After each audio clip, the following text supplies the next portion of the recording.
Hello friends, welcome to civil success point. आज मैं आपके लिए एक छोटा सा टॉपिक लेकर के आई हूँ जो कि है मृणाल पांडे की रचनाएं। अब देखिए, मृणाल पांडे जो कि आपके हिंदी के सिलेबस में तो नहीं है पर आपके उत्तराखंड के सिलेबस में ज़रूर है। ठीक है, ये उत्तराखंड के प्रमुख व्यक्तित्व में एक हैं। तो आपको इनकी भी रचनाएं जो हैं याद रखनी है, जो कि एग्ज़ाम में कई बार पूछी भी गई हैं।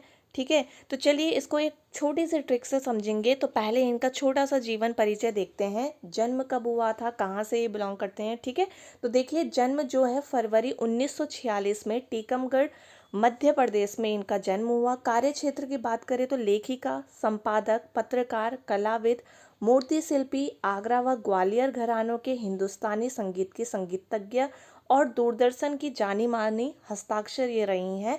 और वर्तमान में बात करें तो ये दैनिक हिंदुस्तान की संपादक हैं। ठीक है, और अब इनकी रचनाएं देखते हैं जो कि आपको ध्यान रखनी है। जिनको रचनाएं याद हैं तो बहुत अच्छी बात है कि उनको ये रचनाएं याद है और उनको ट्रिक की ज़रूरत नहीं पड़ेगी।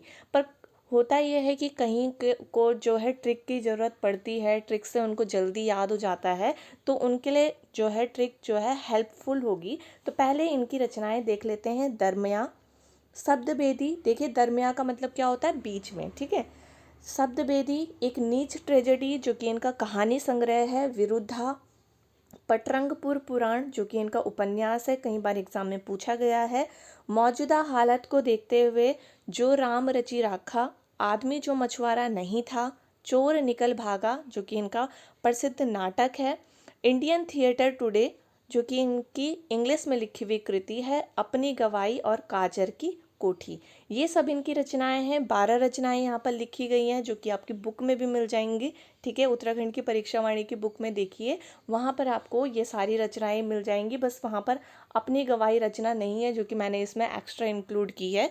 ठीक है, तो चलिए अब इसकी ट्रिक देखते हैं जो कि आपको इस ये जितनी भी रचनाएं हैं 12 की 12 रचना वो इजीली याद हो जाएंगी। तो देखिए आपको समझना ये है, कहानी ये है कि पटरंगपुर एक जगह है, एक जगह का नाम है। वहाँ पर एक कोठी है जहाँ पर एक नीच ट्रेजेडी हो जाती है। ठीक है, तो पहले इसको जो ये लिखा हुआ है, एक जो कहानी लिखी है उसको पढ़ लेते हैं। पटरंगपुर की कोठी में एक नीच ट्रेजेडी हो गई। कोठी से चोर को निकल भागा देख एक आदमी जो मछुआरा नहीं था, उसने चोर के विरुद्ध अपनी गवाही दी, जिस कारण उनके दरमिया यानी कि उनके बीच में शब्द भेदी हो गई। यानी कि आप इसको ऐसे समझ लीजिए कि उनके बीच जो है बहस हो गई। इन सब मौजूदा हालत को देखते हुए मृणाल पांडे ने जो राम रचि राखा और अंग्रेजी में इंडियन थिएटर टुडे कृति लिखी। ठीक है, तो आपको क्या समझना है इस कहानी में कि पटरंगपुर एक जगह थी, वहाँ पर एक कोठी थी जहाँ पर एक नीच ट्रेजेडी हो जाती है। तो वहाँ पर नीच ट्रेजेडी क्या होती है, एक हादसा क्या हो जाता है कि वहाँ से जब एक चोर निकल रहा था, भाग रहा था वहाँ से, तो एक आदमी था जो कि मछुआरा नहीं था, उसने चोर को देख लिया और उसके विरुद्ध जो है अपनी गवाही दे दी। ठीक है, जिस कारण उनके बीच यानी कि उनके दरमियान जो है बहस हो गई, शब्द भेदी हो गई। आपको शब्द भेदी जो है याद रखना है और दरमिया वर्ड याद रखना है। ठीक है, इन सब मौजूदा हालातों को देखते हुए मृणाल पांडे ने जो राम रचि राखा कृति लिखी, यानी कि उन्होंने इस तरह से एक कृति लिखी कि जो होना है वो तो होकर ही रहेगा, यानी कि जो राम ने रच दिया तो वो तो होगा ही। इस सब को देखते हुए, इन सब मौजूदा हालातों को देखते हुए मृणाल पांडे ने जो राम रचि राखा और अंग्रेजी में क्या लिखी, इंडियन थिएटर टुडे कृति लिखी। तो देखिए आप यहाँ पर देख सकते हैं कि आपको कौन कौन सी किस तरह से यहाँ पर रचनाएं मिल रही हैं। पटरंगपुर से पटरंगपुर पुराण हो जाएगा, कोठी से काजर की कोठी हो जाएगा, एक नीच ट्रेजेडी ये अपने आप में पूरी रचना है। ठीक है, चोर निकल भागा ये रचना है। एक आदमी जो मछुआरा नहीं था ये भी इनकी रचना है। विरुद्ध यानी कि विरुद्धा इनकी रचना है। अपनी गवाही इनकी रचना है। दरमिया इनकी रचना है। शब्द बेदी इनकी रचना है। मौजूदा हालात को देखते हुए इनकी रचना है।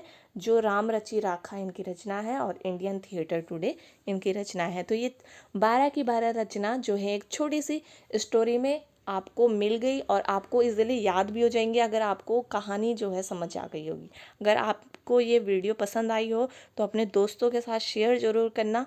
ठीक है। और कमेंट सेक्शन में बताना कि आपको ये स्टोरी और ट्रिक कैसी लगी। आगे मैं और भी ट्रिक बनाने की कोशिश करूँगी फिर, और आपके लिए लेकर के आऊँगी। तो आज की वीडियो में बस इतना ही। अब नेक्स्ट वीडियो में मिलते हैं, तब तक अपना ध्यान रखिए। Bye bye, take care.